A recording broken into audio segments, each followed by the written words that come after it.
All right, our final inductee for this evening is Doug Thrower.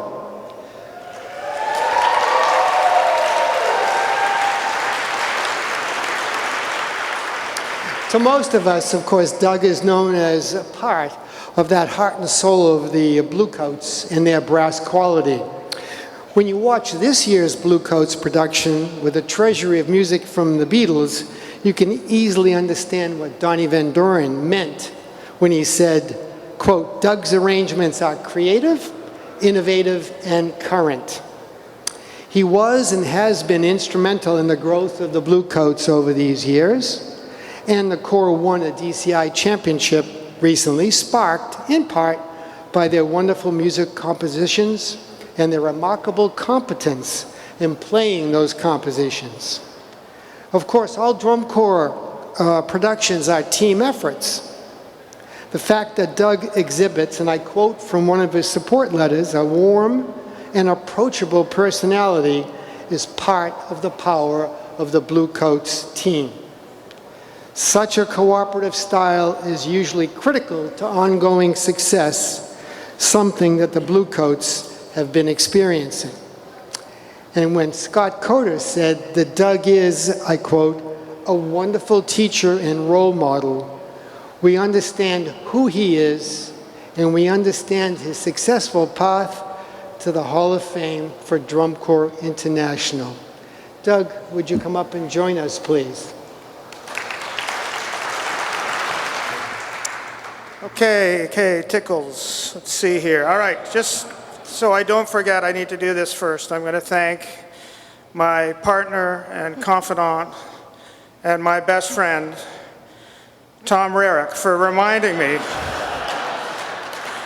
that I should probably thank my lovely wife for all her support over the years. I love you, Evelyn. I'm not going to tell you what she puts up with during the writing process because she's going to for the next 3 days, I think. So I'm really grateful to the Hall of Fame Committee and DCI Hall of Fame for allowing me to include my pretty little songs, Shelby and Claire, my two daughters. It was really important to me that they were part of this evening. It's a great honor, but it would mean far less if I weren't able to share it with my whole family.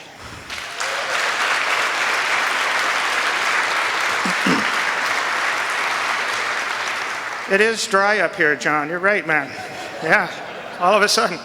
Okay, congratulations to my fellow inductees, my new friend, Bob Morrison. Great work, sir. And my old pal, John. We go way back. Why, thank you. Thank you. This is straight vodka. I was actually hoping to borrow a couple of John's rings to wear to the ceremony, and then I found out where he wears them, and I was like, no. So it's what? It's 12? 12 rings? Yeah, 12 rings. Think of that. So that means between us, we got 13 rings. That's pretty impressive, man.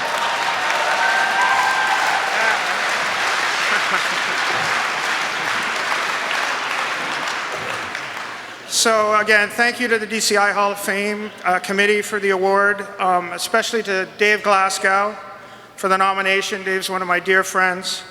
I'm very grateful to my Hall of Fame mentors, Donnie Van Doren, whom I adore, Michael Cesario, and of course Scott Coder, who's a huge mentor of mine and Tom's. And we owe a lot of our current success to Scott. So wherever you are, Scott, buy me a beer later. Okay. After I found out about this award, I received so much pleasant correspondence from current Hall of Famers. And if you'll forgive the conceit, I'll share some of them now. The first one was from Gene Monticelli, and he wrote, "Dear Doug, I didn't vote for you. Get off of my lawn."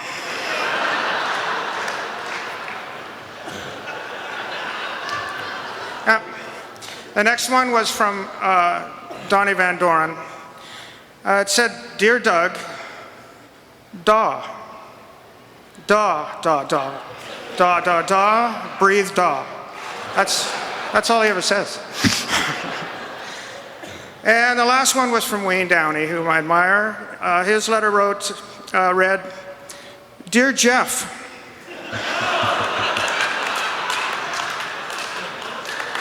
congratulations, would you like to see my Porsche?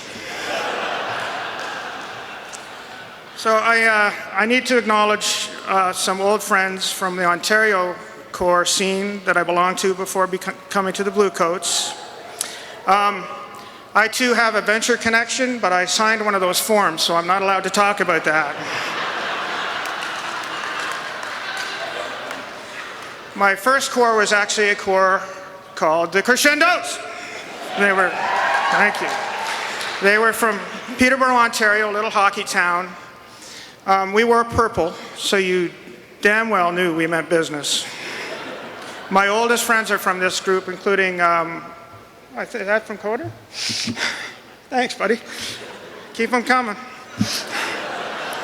My oldest friends are from this group, including the fellow that gave me my first real writing job, Gareth Skip, who does a lot of the wonderful photography for the Bluecoats these days, all free of charge.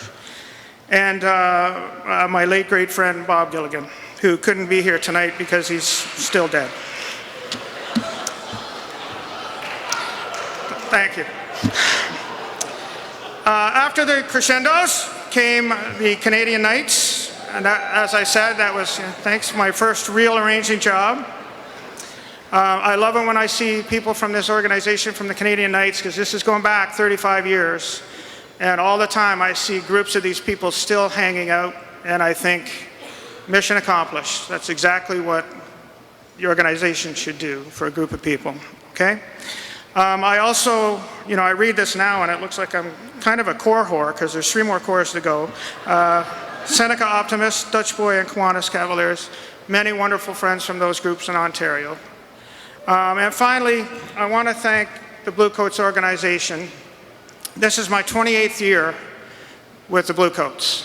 And obviously, thank you.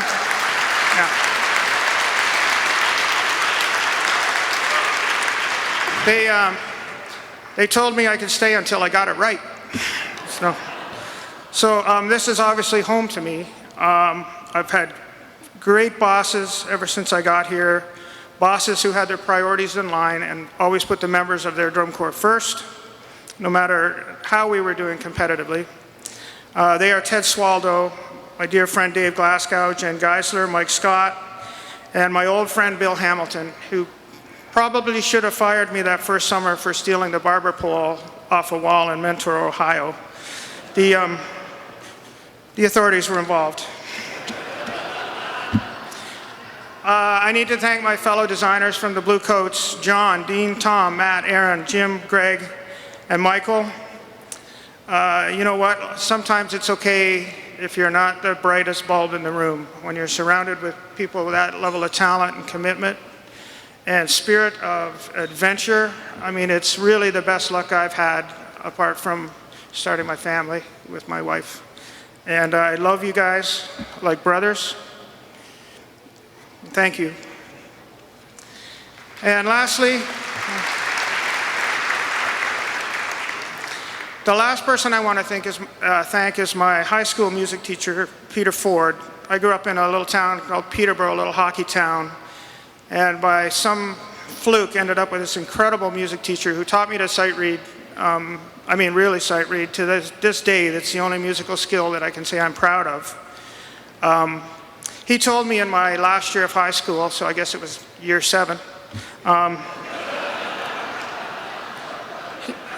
he said his job wasn't so much about taking people and making them into great musicians. It was about taking musicians and making them into great people.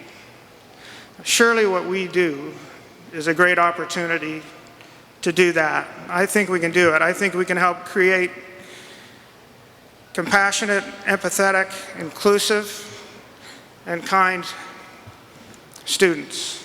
I think that's our job. Thanks once again to everybody. Thank you. That's how you make America great again, right?